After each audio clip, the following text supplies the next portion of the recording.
Que faire des mômes? Que faire des mômes?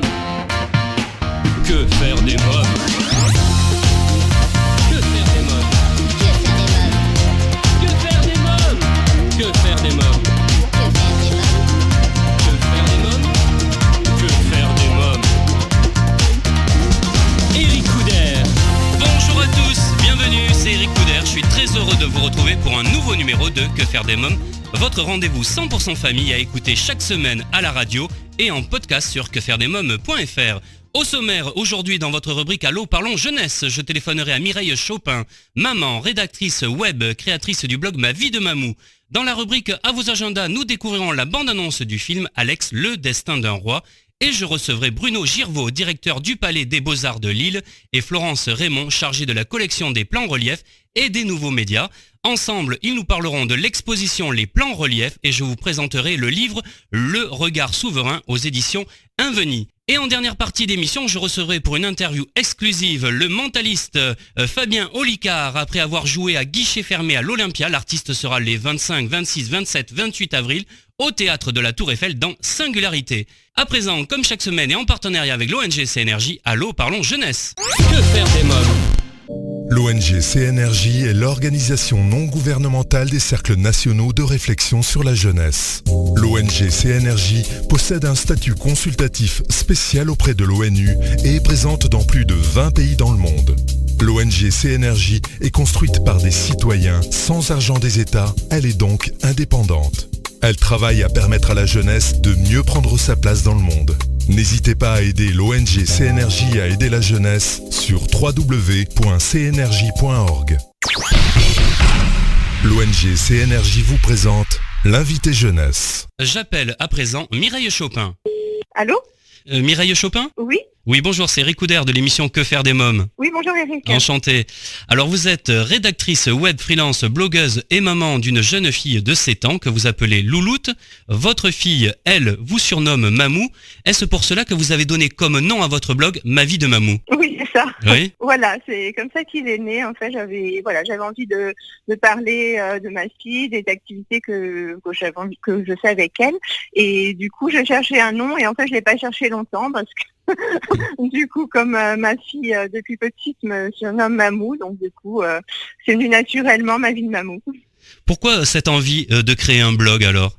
En fait, Internet, je suis attirée depuis très très longtemps sur Internet. J'ai fait une formation en 2006 pour créer des sites Internet et j'avais vraiment envie de créer un blog, mais j'avais pas encore vraiment l'idée qui était née sur quoi j'allais me fixer. Et du coup, ma fille à cette époque avait 5 ans.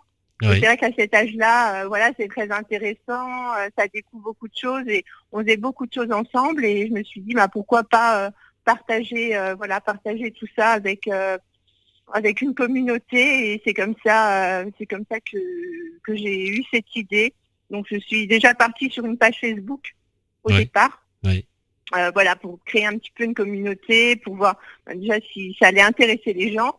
Et du coup, un mois après, j'ai décidé d'ouvrir mon blog pour parler un petit peu plus des produits, des choses que je découvrais avec ma fille. Donc faire vraiment des articles. Oui. Alors, on va parler de cette communauté. Qui est votre communauté? La Mamou Family, comme vous l'appelez. Oui, c'est ça. Elle se compose de qui? Alors, essentiellement des mamans. Oui. Alors, beaucoup de mamans. Après, il y a aussi des mamies. Oui. Il y a quelques papas, mais vraiment pas nombreux. J'en ai un qui m'est très fidèle, que je remercie d'ailleurs. Et voilà, essentiellement, après, il y a quelques jeunes filles également, mais la majorité, c'est quand même des mamans. Alors, vous habitez en Côte d'Or, près de Dijon, il me semble. Oui, c'est ça, oui. Oui. Il y a plein d'activités là-bas, non, pour la jeunesse et pour les enfants? Oui, il y a énormément d'activités. Donc, on a aussi on a des parcs, oui. Mais on a beaucoup d'activités. Donc voilà. Donc, j'aime bien aussi mettre des personnes de Côte d'Or, des petits artisans, des boulangers. Enfin, voilà, j'aime bien mettre en avant aussi ma région, oui. qui est très riche aussi en voilà, qui est très riche en produits. Voilà, il y a le vin, il y a la moutarde, il y a beaucoup de choses. Donc voilà, j'aime bien aussi mettre en avant ce côté-là sur mon blog, faire découvrir à mes abonnés ma région. Quelles sont les rubriques que peuvent retrouver vos lecteurs ? Alors j'ai des rubriques, j'ai beaucoup de tests parce que je fais aussi des partenariats avec des marques. Oui. Donc en fait j'ai des rubriques culinaires, créatifs. Je fais aussi des partenariats avec des créatrices. Oui. Donc on peut retrouver ça sur mon blog. Après je teste beaucoup, enfin tout ce qui est en rapport avec ma vie de maman. Par contre je vais pas aller tester un parfum pour moi c'est tout en rapport avec ma fille et les enfants. Donc après ça peut être des jeux de société, ça peut être des produits culinaires qui vont intéresser les enfants, des chocolats, des bonbons, c'est toujours en rapport avec le monde des enfants. Alors vous partagez les recettes, des activités, vos coups de cœur et des anecdotes également, hein ? Oui, Ouais. oui, ma fille est très active en anecdotes. Ouais. Elle est en CP, donc elle a beaucoup de choses. Elle découvre aussi le monde. Ah oui. Donc beaucoup d'anecdotes rigolotes. J'aime bien l'humour. J'aime bien mettre en avant l'humour sur ma page, que je suis comme ça. Je veux faire refléter, donner aux abonnés qui me connaissent pas. C'est un monde internet, donc ça reste virtuel, mais je veux quand même à travers ma page qu'on me retrouve moi. Donc j'aime bien rire, j'aime bien l'humour et c'est pour ça que je mets en avant cette partie-là dans mon blog et dans ma page Facebook. On retrouve Mireille Chopin du blog Ma vie de Mamou juste après la pause. À tout de suite. Que faire des mômes ? Vous écoutez Que faire des mômes, votre rendez-vous 100% famille, c'est Eric Couder. Retrouvons tout de suite Mireille Chopin du blog Ma vie de Mamou. Quels sont les styles d'articles justement que vous faites ? Quels sujets vous traitez ? Alors, les articles, c'est surtout, je suis surtout sur les partenariats. Donc après, dernièrement, j'ai fait un article sur une chocolaterie. Donc je mets en avant leur savoir-faire, également les produits que je teste bien sûr, mais je veux mettre en avant l'entreprise, la marque qui me fait confiance. Alors j'ai découvert aussi mes recettes de maman. Alors l'activité favorite de ma fille, c'est faire de la cuisine avec moi. Donc en fait le mercredi après-midi, on se prend un petit moment et on fait des recettes. Donc on aime bien tester, mettre notre petite touche personnelle.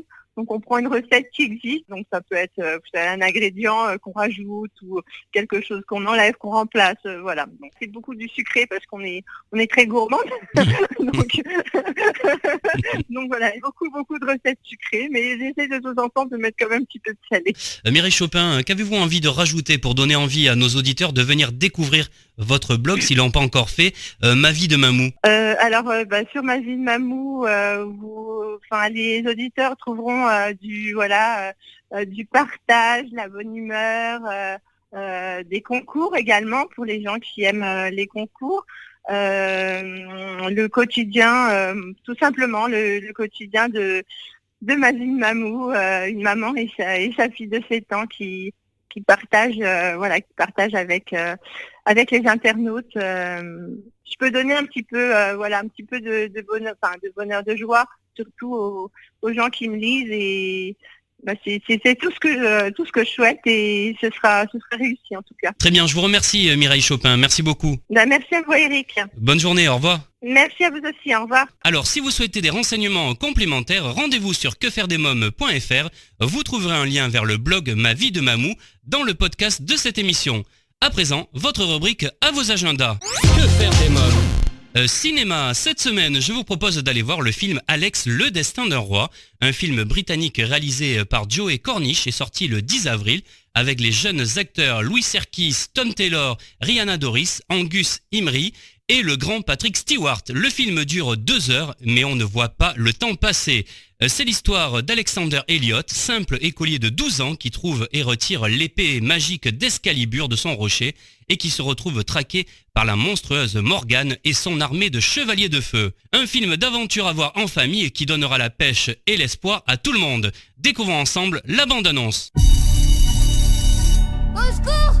Quelqu'un peut m'aider? Hé! Laissez-le tranquille! C'est un monde très dur. Et il le devient sans cesse un peu plus. Le monde ne changera pas. Eh oh! Y'a quelqu'un? C'est toi qui dois changer. Il s'est passé un truc incroyable.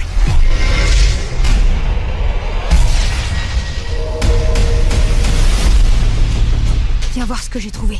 Quelque chose est écrit sur la garde. Regarde dans Google Traduction. Ça veut dire épée d'Arthur. Excalibur, l'épée dans la pierre. Alex, Le Destin d'un roi, un film à découvrir en famille au cinéma. Je reçois à présent Bruno Girvaud, directeur du Palais des Beaux-Arts de Lille, et Florence Raymond, chargée de la collection des plans reliefs et des nouveaux médias. Bonjour Bruno Girvaud. Bonjour. Alors vous êtes directeur du Palais des Beaux-Arts de Lille. Quelques mots sur le musée et sur son histoire. Alors c'est un des plus vieux musées français qui a ouvert, mais dans d'autres locaux que ceux qu'il abrite aujourd'hui au début du 19e siècle, rénové à de très nombreuses reprises. C'est aujourd'hui donc un des plus grands musées à la fois par la taille, mais aussi par la collection, très riche collection qui va de la préhistoire jusqu'au 20e siècle. Alors quelle place occupe actuellement l'innovation et l'interactivité au Palais des Beaux-Arts ? Alors, nous travaillons depuis plusieurs années pour introduire les dispositifs numériques comme outil pour mieux comprendre les collections. Nous avons élaboré une stratégie et nous sommes au 7 ou 8e outil numérique que nous avons conçu. On en a qui permettent de la personnalisation de la visite depuis son smartphone. Et on peut être géolocalisé, faire son marché d'œuvres, mais on peut aussi explorer des œuvres en très haute définition. Et puis plus récemment, pour les plans reliefs, salle que nous venons de réouvrir, des dispositifs qui permettent d'interagir avec le plan relief de Lille, qui permettent de naviguer à l'intérieur de modélisation en 3 dimensions. À chaque fois, nous voulons un numérique raisonné, c'est-à-dire un numérique qui a un sens, qui n'est pas en concurrence avec l'œuvre d'art originale, qu'il faut quand même continuer à regarder, mais quelque chose que l'œuvre ne peut pas apporter. Voilà, donc il y a une autre vision, une autre dimension, s'approcher de l'œuvre alors qu'on ne peut pas en vrai. Voilà, c'est ce numérique-là que nous avons choisi et dont se sont en fait, depuis que nous l'avons mis en place, dont se sont emparés les visiteurs. Alors pour quelles raisons le Palais des Beaux-Arts est un lieu où on peut venir en famille ? Alors parce qu'en fait, dans tout notre projet, nous cherchons à nous adresser aux familles, à la fois sur le confort de la visite, aussi sur les possibilités d'aborder les œuvres.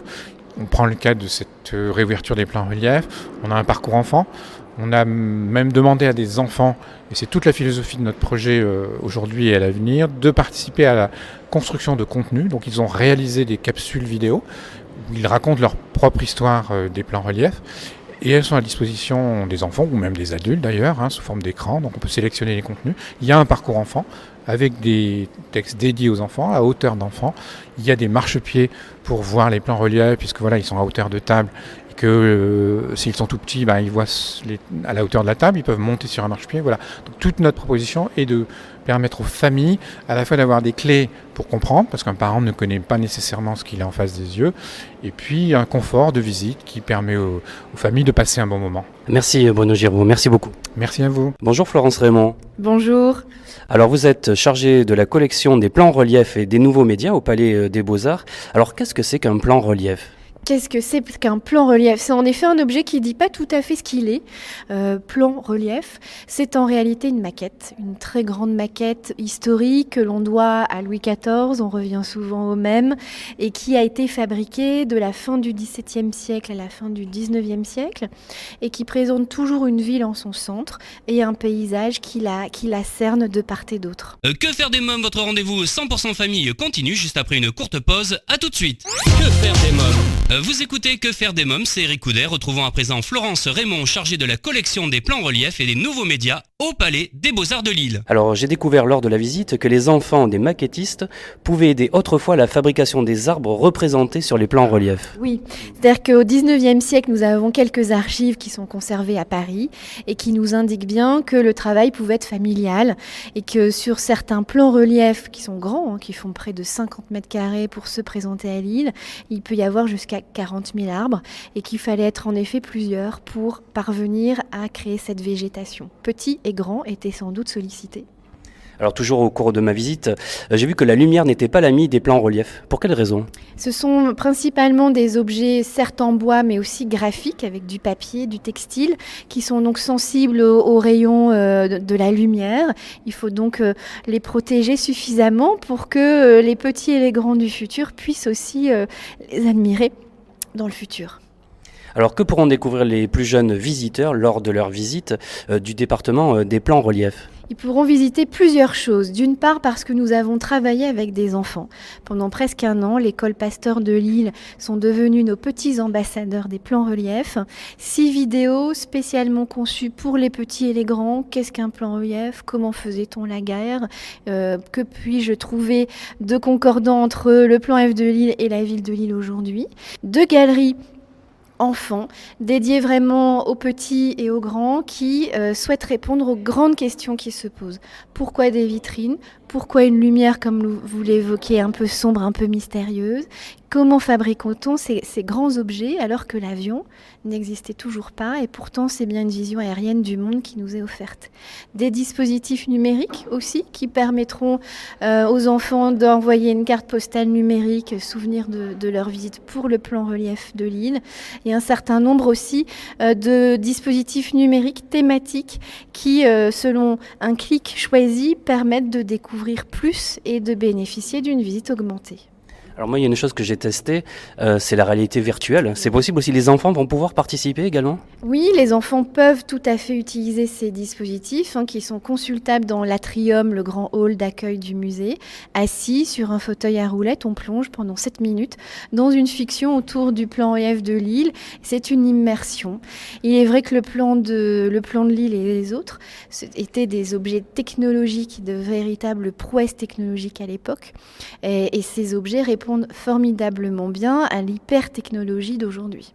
Vous proposez également un atelier, j'ai vu, alors pour les enfants mais également pour les plus grands. On peut le faire en famille, tout simplement. Dès l'ouverture du département, il y a quelques heures, j'allais dire, spontanément, les enfants ont trouvé leur place dans l'atelier en galerie arrière du département. On peut jouer, on peut comprendre les enjeux de fortification et de construction. Des ateliers qui seront dédiés aux petits, aux grands. Des visites aussi olfactives avec des senteurs qui ont été créées spécialement pour les plans relief et qui éveillent un autre sens par rapport à cet objet assez mystérieux. Florence Raymond, avez-vous quelque chose à rajouter ? Je crois qu'on peut aussi rêver avec ces grands objets, qu'on a souhaité apporter plus d'informations précises, lever des mystères quant à la fabrication, mais à fleur de table, lorsqu'on s'accroupit, lorsqu'on regarde le plan à 80 cm de hauteur, on a aussi une vision merveilleuse d'un monde en miniature. On est un peu tous des enfants et des princes autour de ces objets. Merci Florence Raymond, merci beaucoup. Merci à vous. Les plans relief, une exposition à découvrir en famille au Palais des Beaux-Arts de Lille. À présent, c'est votre rubrique livre. Que faire des mômes ? J'en profite pour vous présenter le livre Le regard souverain, les plans relief dans les collections du Palais des Beaux-Arts de Lille. Ce superbe ouvrage magnifiquement illustré fait état des dernières recherches sur ces réalisations récemment restaurées. Il s'ouvre également à une dimension sensible en laissant la parole à 14 écrivaines et écrivains qui, chacun à leur façon, s'approprient l'un de ces plans relief. Le regard souverain, les plans relief dans les collections du Palais des Beaux-Arts de Lille aux éditions Inveni. À présent, c'est la rubrique Invité. Que faire des mômes ? Je reçois Fabien Olicard pour son spectacle Singularité. Bonjour Fabien Olicard. Bonjour. Alors, vous êtes humoriste mentaliste, youtubeur et auteur à succès. Vous serez du 25 au 28 avril pour 4 dates exceptionnelles au Théâtre de la Tour Eiffel dans votre spectacle Singularité. Alors, quelques mots sur ce spectacle. C'est mon 3e spectacle et pour la première fois c'est un spectacle qui me ressemble à 100%, c'est-à-dire que j'y ai mis dedans mes 2 plus grandes passions, le mentalisme et l'astrophysique, d'où le mot singularité et c'est un peu le fil rouge de tout ça où durant 1h30, 2 heures, les personnes vont découvrir ce que c'est ma définition du mentalisme, comment je le fais, comment on peut être bluffé avec, mais surtout comment ils peuvent s'auto-bluffer avec parce que eux aussi ont un super cerveau. Parce que tu vois, en fait, il y a un truc qui est génial dans Pi que je voudrais vous dire, c'est que Pi, on sait que c'est un nombre irrationnel et transcendant. Donc c'est-à-dire que derrière la virgule, ça va jusqu'à l'infini, mais ça ne se répète pas, c'est pas cyclique. Et on pressent, on n'est pas sûr du tout, mais on pressent qu'un petit peu comme racine de 2, ce serait un nombre univers. C'est pas démontré mathématiquement, mais on sent que ça va peut-être être ça. Et si c'est bien le cas, qu'est-ce qu'on se marre quand même, si c'est bien le cas, Ça voudrait dire que dans toutes les décimales de pi, il existe toutes les séquences de chiffres finis. C'est-à-dire qu'il y a un endroit dans pi où il y a ta date d'anniversaire, Thomas, suivi de ton RIB, suivi de mon RIB. J'attends ton virement le jour de son anniversaire, ok ? Tu vas me dire ton jour et ton mois de naissance, pas le jour de la semaine, hein, vraiment la date, mais sans l'année. 23/07, 23 juillet. 23 juillet, donc 2307. On est bien d'accord. Ah oui, je crois que je l'ai. Le petit bonus, c'est que je me suis amusé à séquencer les pages dans ma tête.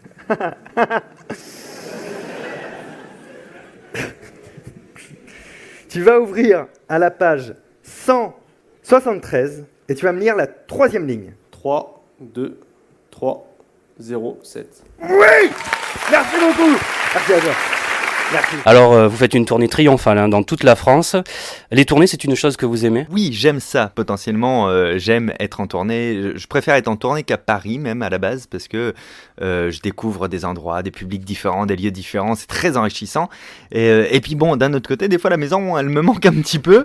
Mais j'ai fait l'expérience d'arrêter la tournée durant 3 mois. Bon, bah après, c'est terrible. Je fais une dépression, quoi. J'ai l'impression qu'il se passe plus rien, que j'ai plus rien à faire. Donc, j'adore ça. Ouais. Que faire des mômes revient dans quelques instants, juste après une courte pause. À tout de suite. Que faire des mômes ? Vous écoutez Que faire des mômes, Fabien Olicard est mon invité. Alors vous êtes très populaire auprès des jeunes. Comment vous expliquez cela ?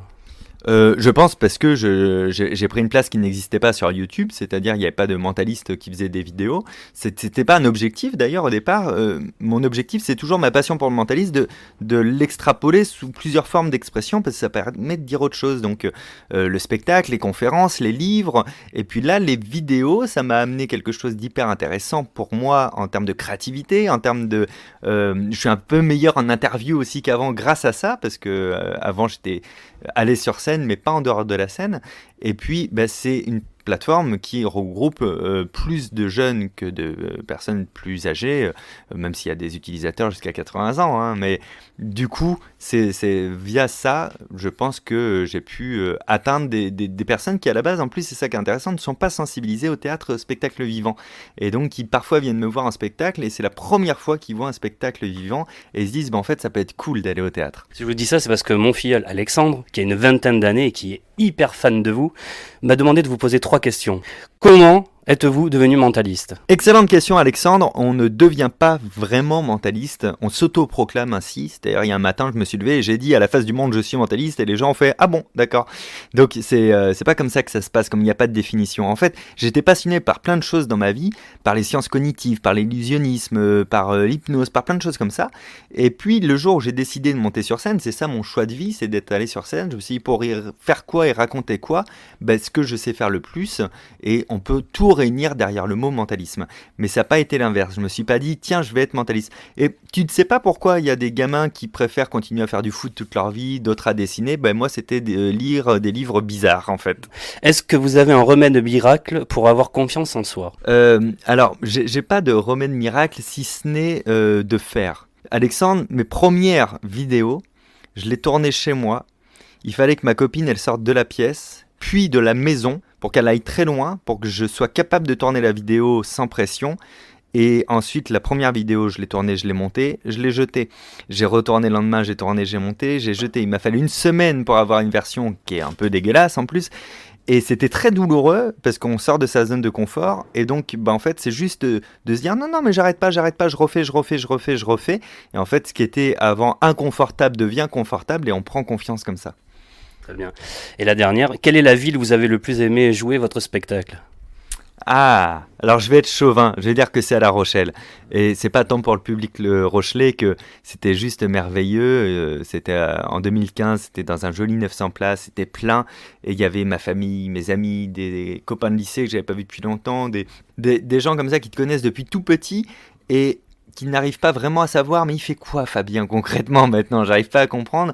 Et le fait de se dire que toutes ces personnes-là voyaient ce qu'était mon travail, ça a été une sensation un peu particulière. Alors Alexandre, il a dit ça parce qu'il est de Toulouse, et ville où vous serez le 20 novembre. Tout à fait. J'ai bien noté, je pense qu'il a bien noté sur son calendrier. Alors que répondez-vous aux sceptiques qui disent ne pas croire au mentalisme ? Ils ont raison, faut croire en rien, faut venir voir mon spectacle et à la fin, ils verront qu'il n'y a pas à croire ou pas, puisque ça va être eux la majorité du temps qui vont être capables de faire des choses en même temps que moi. Donc, à part s'ils ne croient pas en eux, et là ça serait bizarre, il y a par exemple un moment dans le spectacle où je les invite à essayer de déduire à quelle carte pense un spectateur sur scène en même temps que moi. Et je les guide sur qu'est-ce qu'il faut regarder, comment, etc. Une grande majorité de la salle y arrive. Et donc là, c'est génial parce que je vois dans leurs yeux le côté « Ah oui, donc en fait, c'est pas si compliqué. Enfin si, il faut savoir le faire, mais si j'ai les clés, je sais le faire. » Donc avec moi, il n'y a pas à croire ou pas, en fait. Il y a juste, regarde, moi j'adore ça parce que ça. Et regarde, je te donne le package et toi aussi tu peux le faire.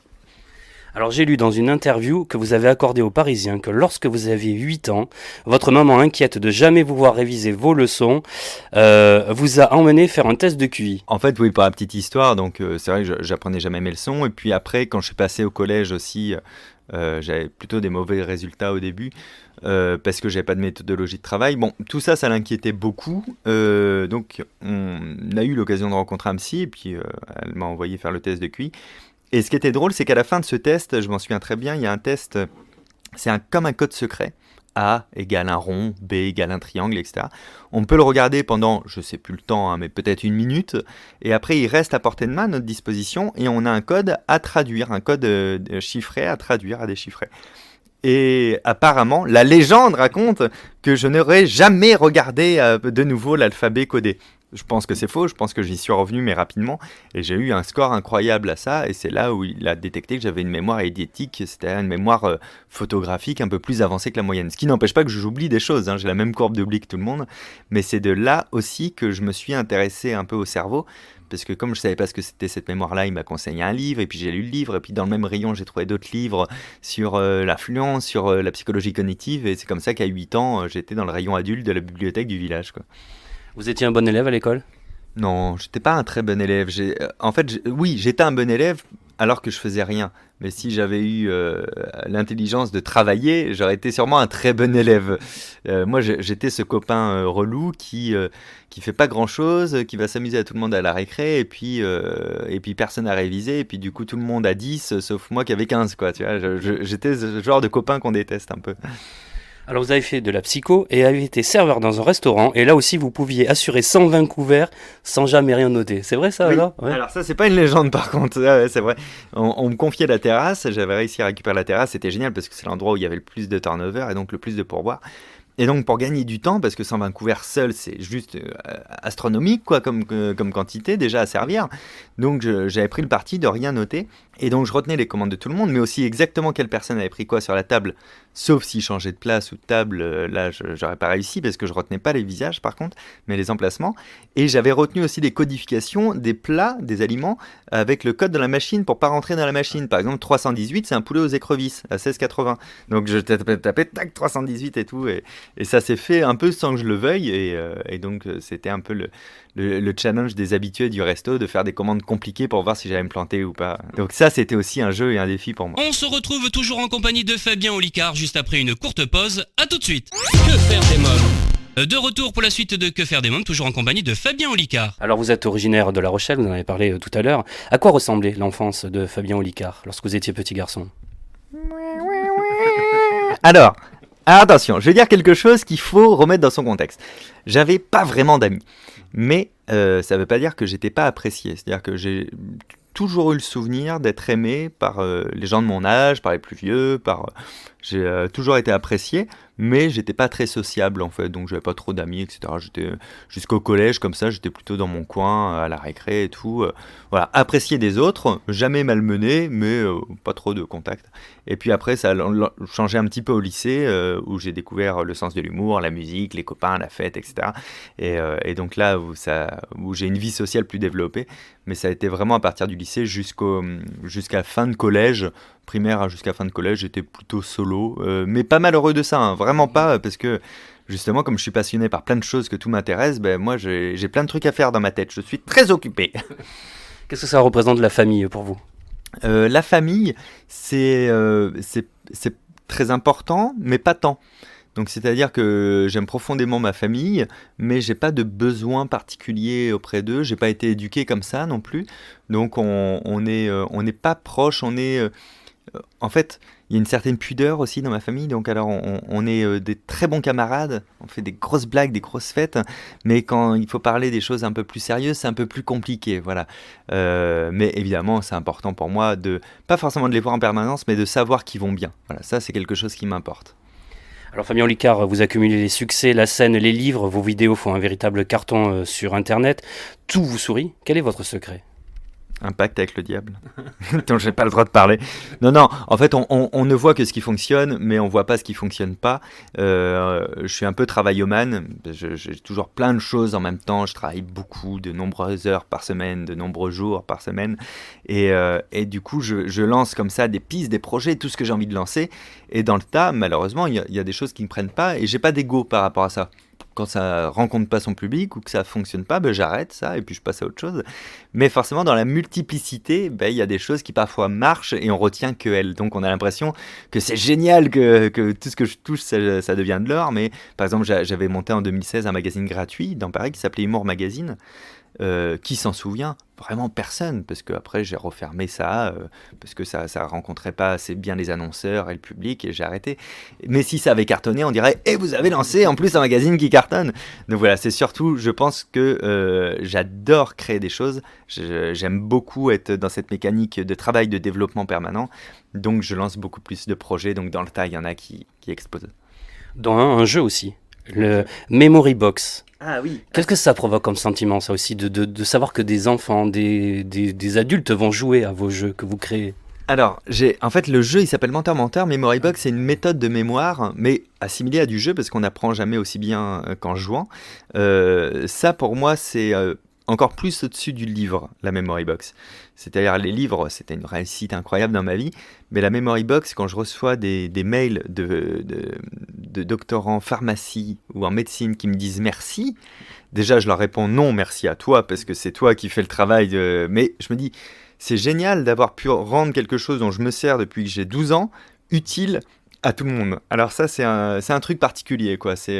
Là, j'ai eu un adulte qui m'a encore fait signer une Memory Box au spectacle samedi dernier. Et je lui dis, mais vous vous en servez pourquoi? Il fait, j'apprends une nouvelle langue, je me suis mis à l'anglais, du coup, je me sers de la Memory Box, parce que ça peut servir à apprendre tout et n'importe quoi. Et du coup, je me dis, c'est génial. Ils me disent merci à moi, mais moi, je ne fais que mettre à disposition une méthodologie. C'est le fait qu'ils s'en servent, c'est moi qui leur dis merci. C'est un sentiment très particulier. Alors vous êtes un auteur reconnu, vous parliez de vos livres. Le dernier en date et votre cerveau est définitivement extraordinaire. C'est vrai ça aussi, notre cerveau, on n'utilise pas toute notre capacité? Alors, ça c'est rigolo. Donc oui, c'est vrai, vous avez un cerveau extraordinaire, Eric, vraiment. On a tous les mêmes 68 à 100 milliards de neurones, ils ont les mêmes connexions. On n'utilise pas seulement 10% de son cerveau, ça c'est une idée reçue, on utilise bien 100%, mais jamais en même temps, parce que ça consommerait trop d'énergie. Et en fait, ce qui nous manque, c'est un peu des modes d'emploi. Des modes d'emploi qu'on a eu à une époque. Par exemple, les Grecs, qui n'avaient pas de papier pour noter, qui faisaient de la transmission orale, avaient énormément de stratégies et d'astuces pour retenir les choses, et puis nous, on les a oubliées un petit peu avec le temps. Donc en fait, je remets ça un petit peu au goût du jour, un peu actualisé, et à disposition de tout le monde, parce que c'est génial. Durant le spectacle, dans Singularité, à la fin du spectacle, sans trop vous en dire, les gens se rendent compte qu'ils ont retenu quelque chose d'incroyable qui leur serait paru inaccessible si je leur avais dit. C'est quelque chose qui est plus compliqué à retenir que 2 numéros de téléphone qu'on te dirait qu'une seule fois.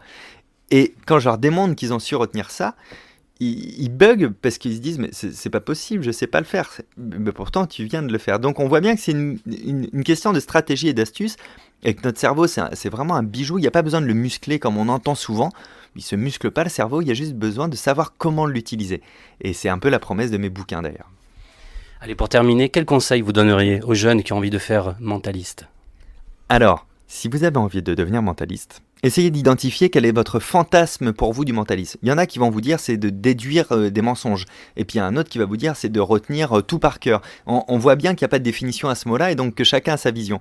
Donc si vous déterminez ce qui vous plaît dans le mentalisme, selon vous, eh bien allez chercher des vraies sources scientifiques sur ce sujet-là et commencez à lire ça et mettez en pratique le plus vite possible. Parce que la théorie, elle est très facile à comprendre, la pratique, c'est autre chose. Merci Fabien Olicard, merci beaucoup. Merci beaucoup. Fabien Olicard, Singularité, un spectacle à découvrir en famille les 25, 26, 27 et 28 avril au Théâtre de la Tour Eiffel à Paris. Et bien voilà, Que faire des mômes pour aujourd'hui, c'est terminé. Un grand merci à tous mes invités. Comme chaque semaine, j'embrasse très fort ma petite nièce Erika qui m'a inspiré cette émission. Merci à vous tous d'être chaque semaine de plus en plus nombreux à nous écouter. Je vous invite à commenter les articles sur quefairedesmoms.fr, à laisser un commentaire dans le livre d'or ou à vous abonner à nos podcasts et à notre newsletter et à nous suivre sur les réseaux sociaux, Facebook, Twitter et Instagram. Merci pour votre fidélité. Bye bye!